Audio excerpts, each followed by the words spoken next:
Coming up on a special all-women edition of the Inside Indiana Business television podcast, we talk to the former Cummins intern who is now the company's president. Marion County's public health director talks about the pandemic's ongoing impact.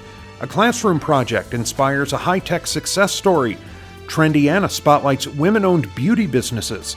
A Purdue Center prepares women for gender-related workforce challenges. And a special insiders panel focuses on women in tech. Welcome to a special all-women edition of the Inside Indiana Business television podcast. I'm Andy Ober. This week, we focus on the women leading the way in business, health, sports, technology, and more with a slate of industry-leading guests and guest hosts. Jennifer Rumsey is making history in her hometown of Columbus at the company where she started as an intern. She is the first woman to serve as president and chief operating officer at Cummins. Rumsey joined Inside Indiana Business host Gary Dick to talk about how she broke the glass ceiling and what's next in innovation and technology at Cummins. Congratulations on the promotion. I mentioned earlier, this is home for you, right? You grew up in Cummins, or in Columbus, in the shadow of Cummins. I sure did. Yeah, Cummins has really been a part of my life, my entire life. As you said, I grew up in Columbus. Around many Cummins employees and engineers, including my own father, and it's really meant a lot to me throughout my life and certainly in my career. Went to Purdue, of course, one of the world's elite engineering universities, and then you ventured out east, right, to Cambridge, and some graduate work at MIT, and your first job is actually at a startup of sorts. Give us the lowdown on that. Yeah, so my husband and I met at Purdue. We were studying engineering, and I had the opportunity to go to MIT in Boston for graduate school. And he was working out there. And so when I graduated, I was looking for an opportunity for working on technology that would make a difference in the world. And that led me to a company that was working on fuel cell technology more than 20 years ago. So I spent a couple of years out there working for a small company trying to make fuel cells a reality at that time. Yeah, and you wound up back at Cummins. That wasn't necessarily by design. You just, there was the opportunity there and you went for it. Yeah, I'd say there's really two key drivers that brought me back to Columbus and to Cummins. The first was this motivation to make a positive difference and work on technologies that would have an impact on the environment and on customers. And I enjoyed my time working for a startup company and working on fuel cell technologies, and saw it was many, many years from really impacting the environment and the customer. I'd worked as an intern for Cummins while I was at Purdue and really had experienced the culture of the company, which resonated with what was important to me, and knew that I would have an opportunity to work on technologies that reduced the environmental impact of diesel engines. So I spent, much of my early career at Cummins doing just that. You have succeeded in a big way in a male-dominated industry. Talk about the challenges that you faced perhaps early on in advancing in a male-dominated industry. Yeah, as you said, really engineering by itself, and certainly, working for a large industrial manufacturing company like Cummins, there's not lots of women. I will say Cummins has been very progressive in embracing diversity and recognizing the business value of diversity early. And so I felt, very open, inclusive environment at Cummins, and had a lot of support from mentors and bosses in my career that really allowed me to continue to grow and achieve my potential at Cummins. I have had to get comfortable with the fact that I'm often in settings where there's not necessarily someone that looks like me. I think there were enough other women at Cummins that I saw role models. In fact, my first boss as an intern at Cummins was another female. So I had enough role models and strong male supporters that I really, felt confident in what I was doing, and was able to overcome what at times was bias that existed around me and situations where there were only other men. Right. I thought it was interesting. I saw in some of the research that you think it's important for women to see, other women, other role models, if you will, but it's really important that women define their own path as they look at their careers. Yes, exactly. And as I said, I think, at Cummins, for much of my career, I really didn't consider that I was breaking the glass ceiling, if you will. I think it's been more recently. So I was the first female to become chief technical officer for Cummins, now the first female to become COO. And that's certainly something that I'm really proud of. And I think that is important because you need to see others that look like you, that give you confidence that you too can be in those positions. And so I'm proud to have the opportunity to continue to raise that ceiling. Yeah, I know you're taking this leadership role in an exciting time for Cummins. Cummins, obviously, an incredibly important company for Indiana. As we kind of wind down here, talk about what you're excited about with all of the technology, the innovation going on at Cummins, at what that can mean in the years ahead. Yeah, there's some, challenges that our planet faces, and I'm excited to work for a company that's really taking the environmental challenges head on. And we're working to continue to advance the traditional business combustion engines that my business is a part of, and also invest in technologies of the future. So over the last 5 years, we've established a new power business. And more recently, you've seen significant investment in hydrogen and fuel cell technologies. And we really feel like continuing to drive technology advancement across those range of technologies and helping our customers shift to that future state is going to be a key part of the decades ahead for Cummins. And one thing that I'm excited to help lead for the company. Very good. Jennifer Rumsey, the new president and chief operating officer at Cummins. Jennifer, it's been a real treat to have you on the show. Congratulations again on the new roles, and we look forward to seeing you soon. Great. Thank you, Gary. All right. For more than 30 years, Dr. Virginia Kane has worked to promote and advance public health in Indianapolis. She currently serves as Marion County Public Health Director and an Associate Professor of Medicine at the IU School of Medicine. Kane spoke with Inside Indiana Business Health reporter Kylie Valletta in the business of health. I know this last year has been a lot of tough decision making. You've talked about how it's been a balancing act.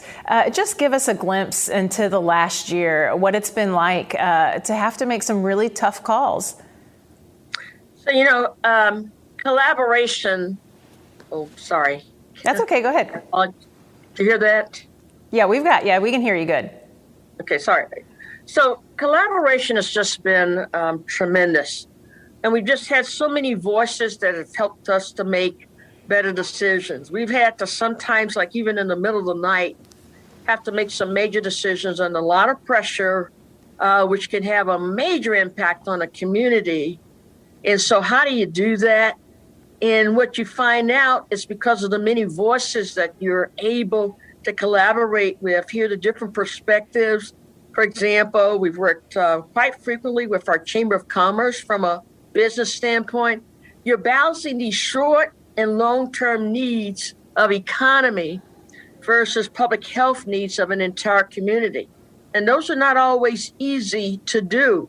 But when you can have scientific experts help you with this perspective, looking at things from a business associate perspective, even the clergy with the faith base have helped to make these better decisions and sometimes tough decisions. Yeah, and you mentioned off camera, the science is moving so fast that it was hard to make some of those decisions with the science changing so quickly. Of course, now vaccination is center stage. What are the challenges as you're leading the charge here in Indiana to get the largest city in the state vaccinated?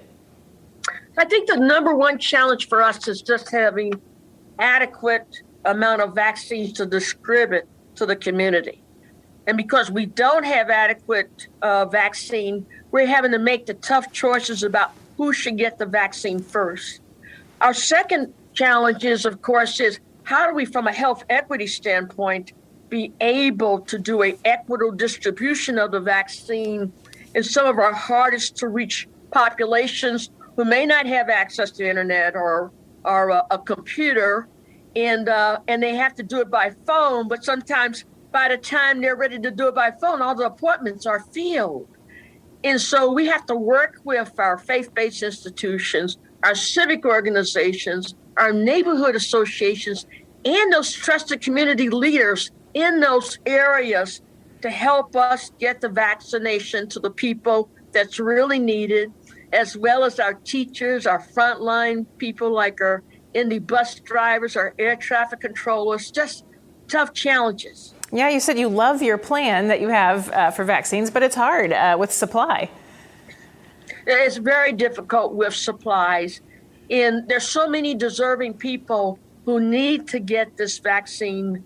But we've primarily worked with a risk stratification standpoint, trying to keep the people from hospitalizations, from being in the intensive care units and dying.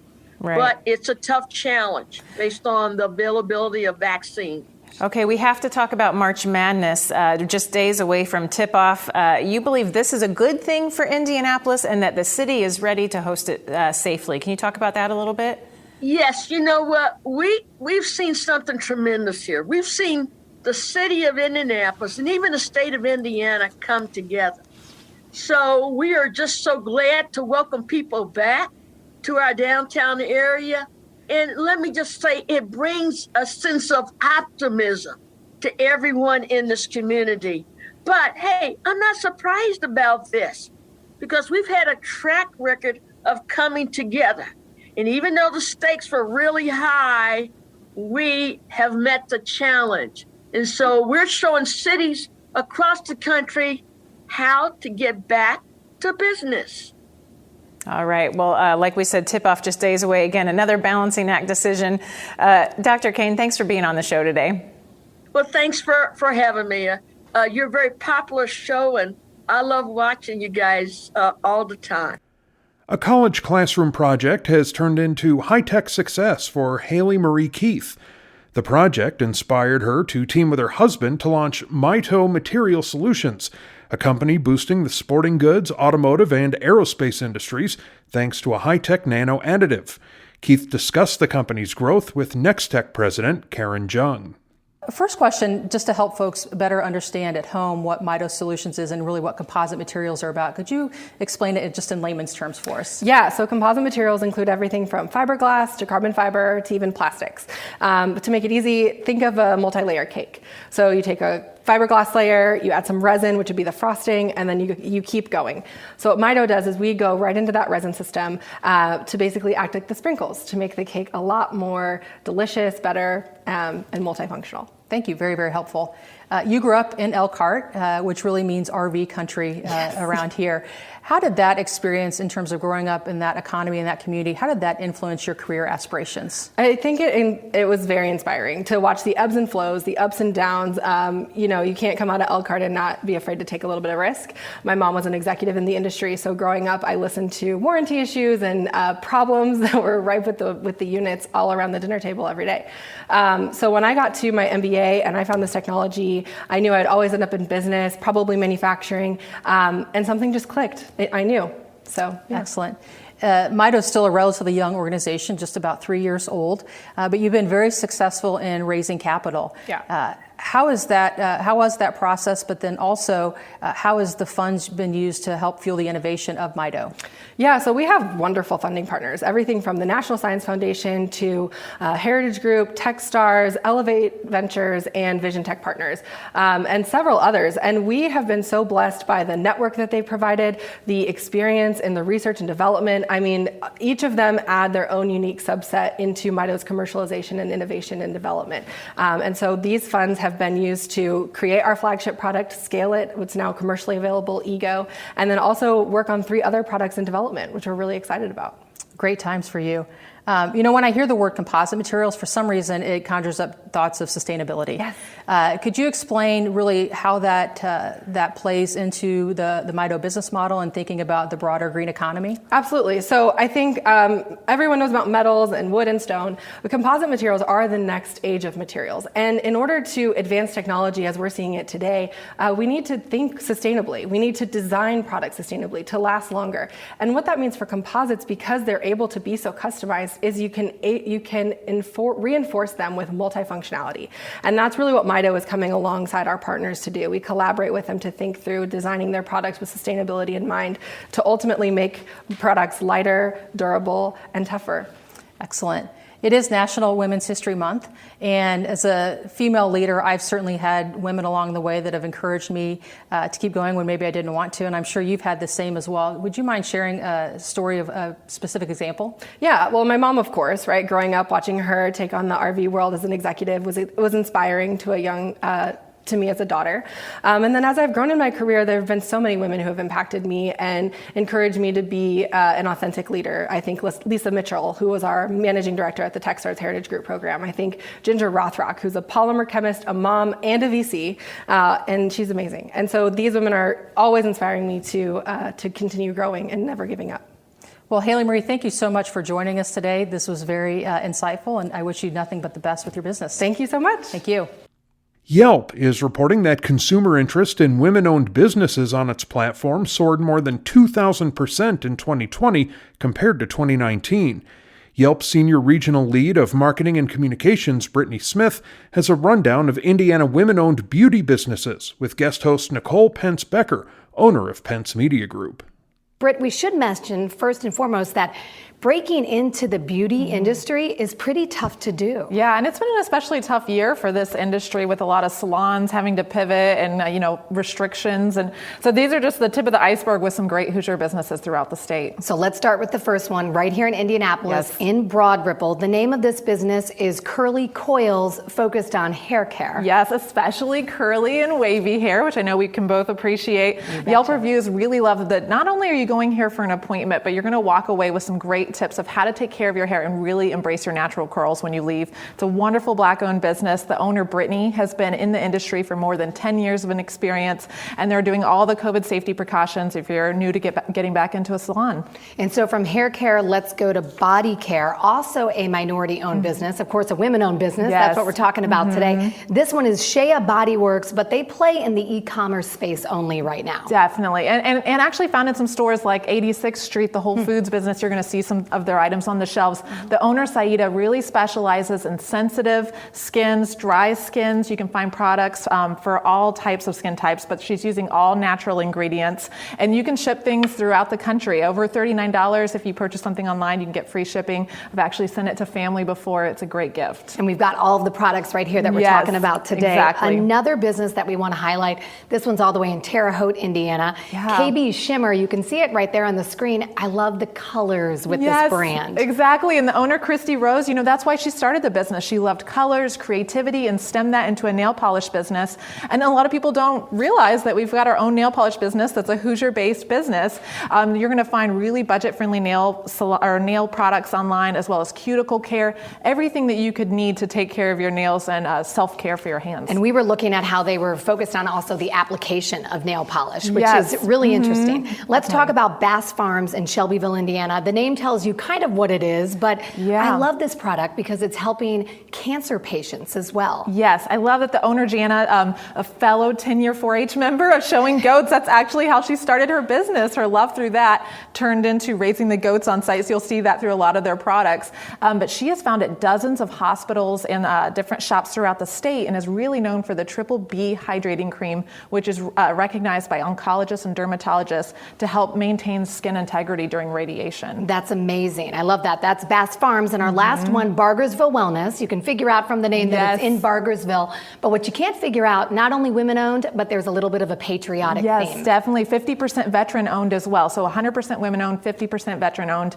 And it's located right in the heart of Bargersville. And the beautiful thing about this business, it is a one-stop shop for self-care. So everything from waxing to yoga classes to facials, you can find it all under one roof. So it's really a good place just to go take care of yourself. So you're saying we can go and spend a day there together? Yes, exactly. I was going through the menu. I was like, oh, we need some of this. Everybody needs some of that, right? All right, Brittany Smith from Yelp joining us today to talk about women-owned beauty products and beauty businesses here in Indiana. Thanks Brittany, so much, Nicole. Thank you. Always great to see you. Likewise.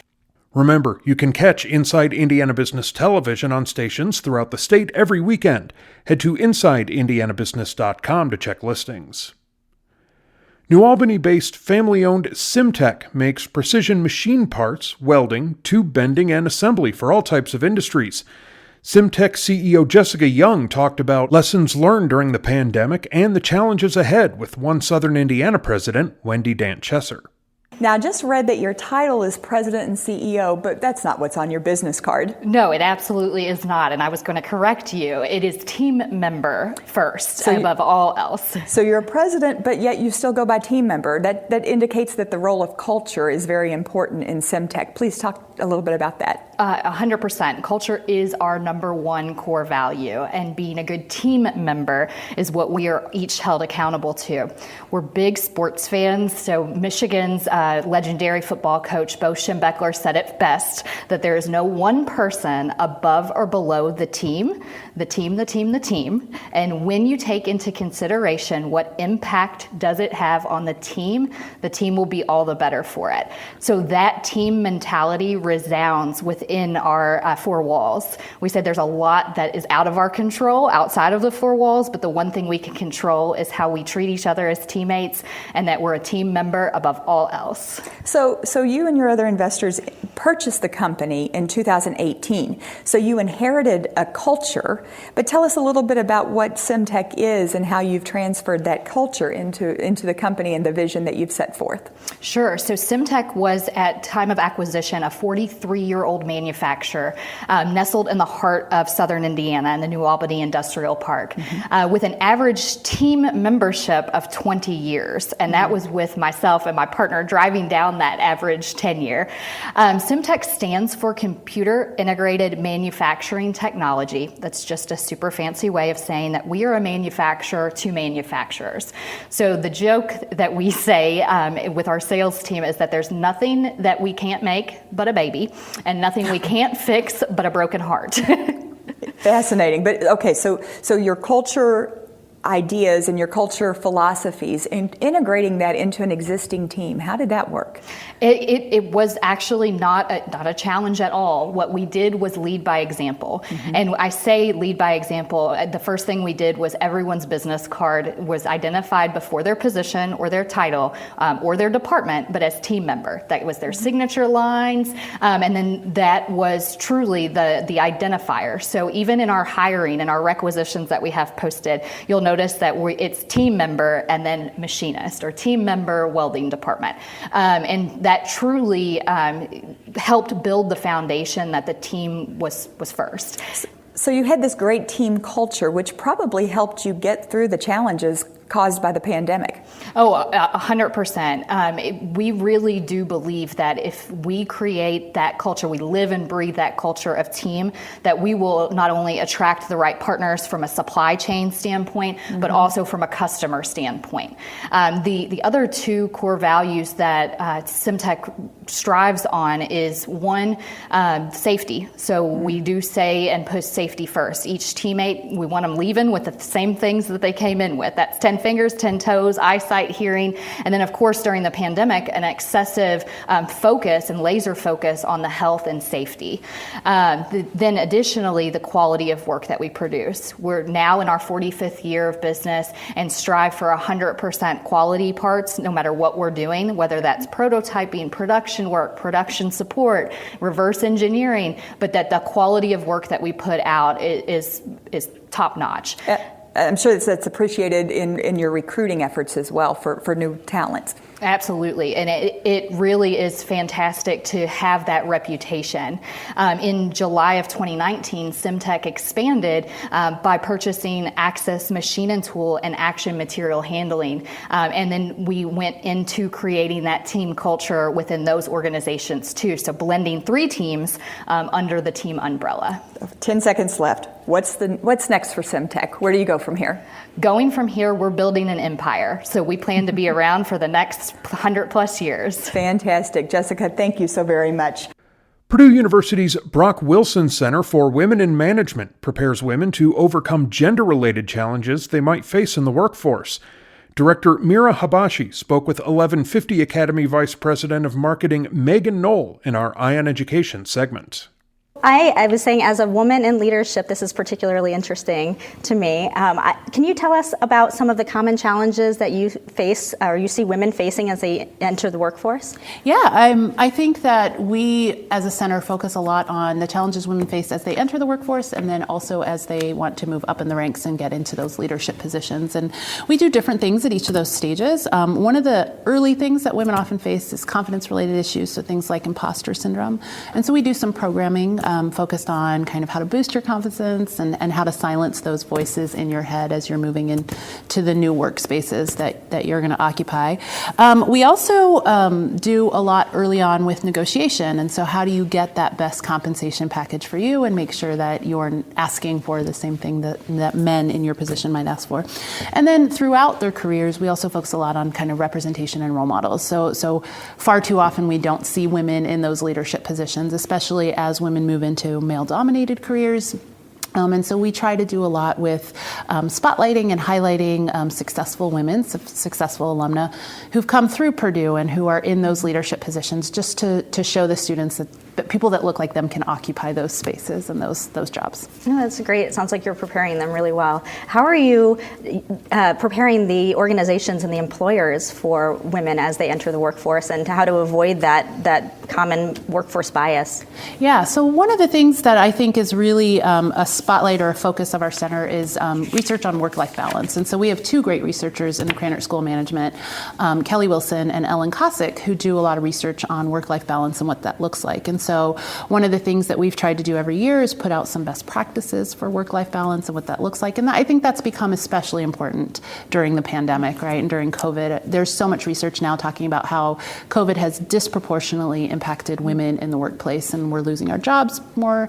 We're, being affected by the unpaid labor that women are doing at home. And so just recently, 2 weeks ago, we hosted a Power Shift case competition in which we actually had some of our alumni come in and record videos on how COVID has affected their work at home and work at life. And we offered our students offered suggestions on what organizations could do to better that problem. That's great. It sounds like you have a lot of interesting programming. Is there anything coming up that you want to speak more on? Yeah, so I think our signature program is our Empowering Women in Business High School Summer Program, where we bring in students to kind of learn about business, but also do some gender empowerment programming. We offer that free, and we really look towards growing that. So that's probably our signature program. We also have a lot more case competitions and a lot more speakers coming up that are highlighted on our website. But I would say our high school program is something that we're really proud of. That's great. So how else are you leveraging the community and the organizations in the community and even your alumna as you move forward?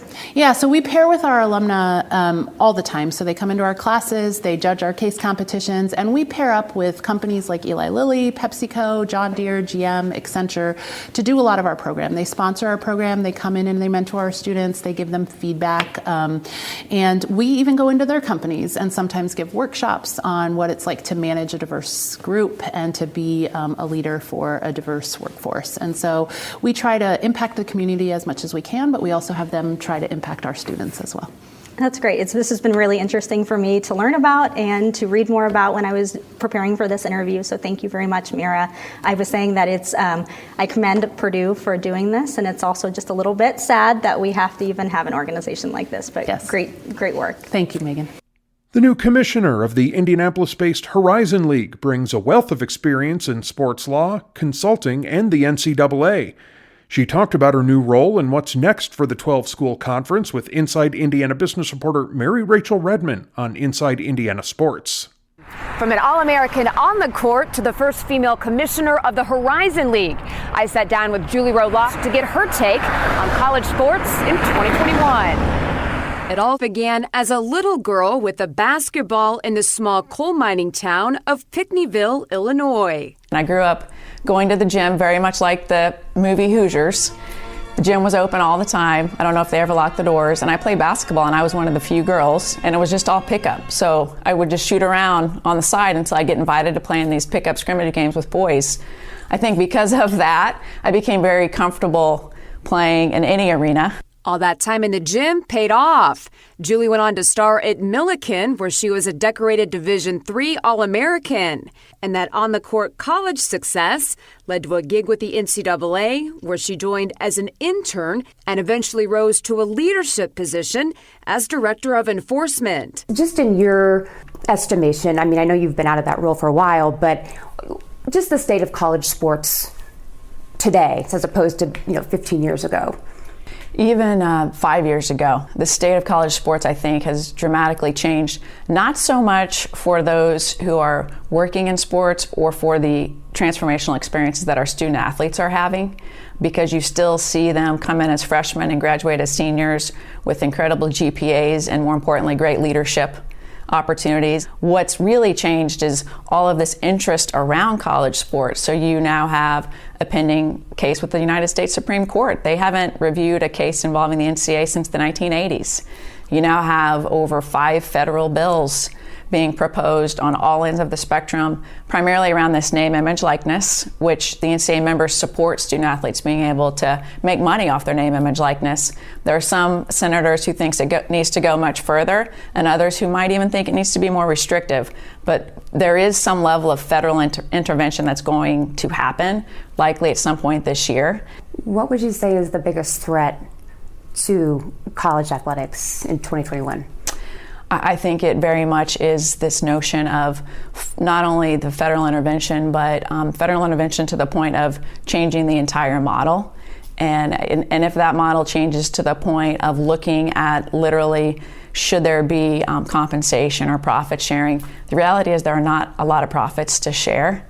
And that then could cause schools to drop sports. And that to me is what we all want to avoid, because we want to keep providing all these opportunities.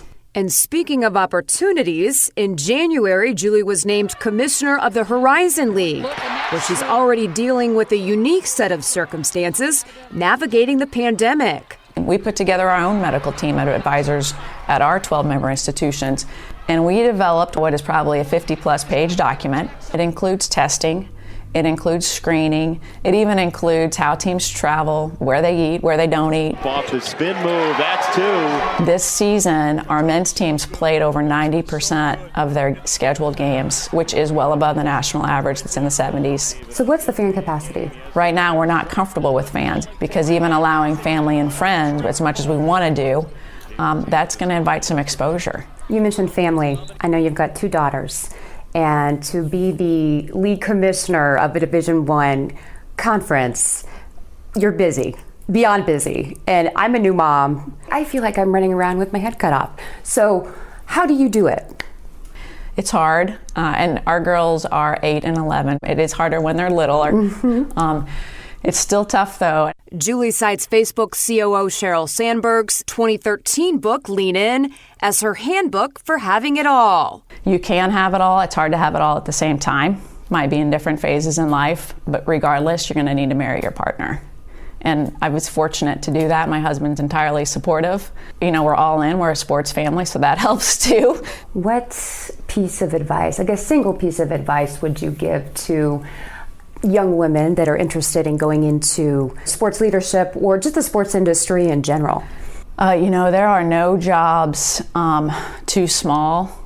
And I think especially in sports, because it is all hands on deck in sporting events. That's the point. If your mission at the end of the day is to provide this opportunity to compete, whether it's at the rec level or the collegiate level or the professional levels, then everyone has to be all in on what it's going to take to provide that opportunity. The other piece is it's okay to ask for help with mentors. I've had many men and women mentors that have just been fantastic with giving me good advice and telling me when to slow down or speed up, and that's been really important along the way. Mary Rachel Redmond, Inside Indiana Business.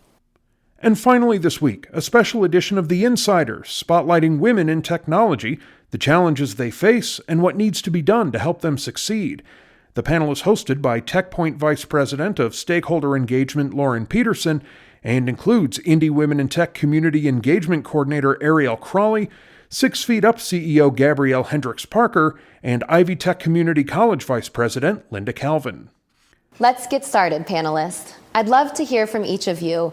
What was your career trajectory? How did you land in your current roles? Ariel, can we start with you? Sure. My current role, I previously served as the director of Ivy Works Indie Women in Tech at Ivy Tech Community College. Enjoyed the role and helping the program grow, and just saw a position come available at Indie Women in Tech and decided I wanted to help make the program more broader. And it's been great ever since. That's wonderful. So you're a byproduct yes. of the program. Really, that's fantastic. Linda, to you. I am 20 years in industry, and it just so happens that I worked at Stanley Black & Decker as global IT leader in digital and security business. I spent 20 years at Dow, and one day I saw the position at Ivy Tech of VP of IT, and at first I wasn't interested because I thought, I don't want to be VP of SAP or putting laptops on desks. But then I read about the position, and I was fascinated. So I have a great job. I love it every day, and so I'm just really excited to be here and to be talking about it. That's wonderful. And Gabrielle, to you. When I was in prep school, my math teacher said I should really never do anything with computers. So obviously, I immediately pursued a career in tech, worked at Microsoft, worked at NCR, then moved to California where I met my husband, and about 20 plus years ago, we co-founded 6 Feet Up and have been growing the company since then. That's wonderful. I hope your math teacher is watching today. Gabrielle, would love to start with you and then hear from the rest of the panelists. How are you specifically investing in women and minorities and helping them succeed in technology? Sure. So for me, as an entrepreneur, I think it's really important to invest in your staff. And I believe that the best staff you can have is a gender balanced staff. Mm-hmm. So we've always put a lot of emphasis in having, as many women as possible to kind of have a staff that has as many skills and soft skills and talent as possible. Really focusing on when receiving resumes, looking at data first, not jumping into the resume, not looking at who sent the resume, but really asking job seekers to send, actually go through a personality assessment first, so that we can see the data first, and then only look at the resume once we have an idea of whether that person is going to be a good fit or not. I think that is really important because if your first inclination is to look at someone's background, mm-hmm. you may be everybody is biased, and so you might be following your own biases. So I do believe this is really important. Yeah, Linda, how are you helping women and minorities succeed in technology? Well, we have a number of programs and initiatives we're running at Ivy Tech, but I think the first thing we have to do is, a lot of organizations now want to have a diverse talent pipeline, mm-hmm. but in order to do that, you have to think about, and I love what you said about differences, you have to think about it differently. It's not always the technical background. So, at Ivy Tech, we have a majority minority campuses in our systems, and we have a lot of people of color in our programs, and so I encourage through meeting with employers to think differently about their talent pipeline, not to just focus on the 4-year, the traditional, but also to look at us and look at the skills we are building for our students. But the other thing is being visible, right? When you can see us, you can be us.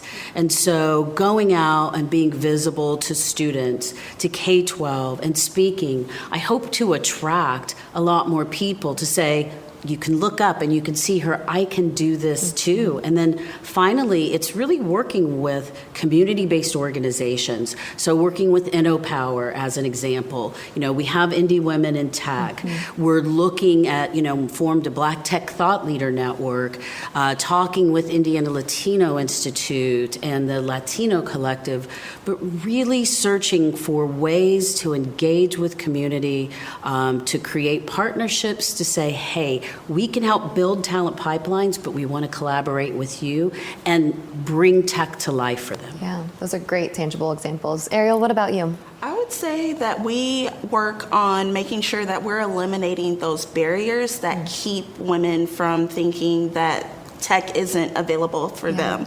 So even just giving out scholarship dollars so that is free or no cost so that they're able to go back to school either at 1150 or Ivy Tech and expand in those skills, or even just looking at some of those initial barriers of childcare or emergency assistance or transportation assistance that might keep women from saying, I can't do this, I don't have childcare after school, how can I complete my program? Or I have no way to get to Ivy Tech and complete my education, how could I complete this program? So I think by us giving funding for those areas, it helps open up those floodgates so that women can say, okay, I can do this, but also I have those barrier busters that would keep me. Yeah, great examples for the now too.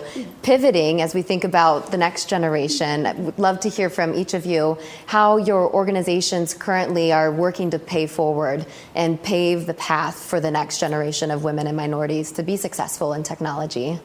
I would say for us, it's really looking at those early years. So elementary school, middle school, high school. For each one of those categories, we do have programming. We have T for our elementary students, which is hands-on activities for them to complete so they really get an idea of what is STEM. And it's not some big pie-in-the-sky thing. It could be simple as a Lego experiment. And then also doing our Ignite Your Superpower event that we've hosted for the past 4 years. We've had over 2,000 Central Indiana girls participate where they get hands-on experience with learning about STEM, but also being able to be on a college campus. And then lastly, I would say is pathways for high school students where they can compete in a reverse job fair and ask those employers, what do you need from us in order to jump into tech? Yeah, and am I correct? Over $1 million invested by Indie Women in Tech into those organizations and partners. Correct. That's fantastic. Thank you. Linda, what about you? I think it's to build upon what Ariel said. You know, the one thing we need to do is we need to be reaching out when they're younger, but also we have to demystify what computer science is. Yeah. We have to stop talking about it like it's Star Trekian, right? Yeah. And so a lot of what we're doing is saying, hey, we're going to map your passion to tech. So we're talking about software development, talking about what cybersecurity is, talking about what networking is in smart homes. So that's one way, is just appealing to kids to say, hey, this is what tech looks like. It's not Big Bang Theory, right?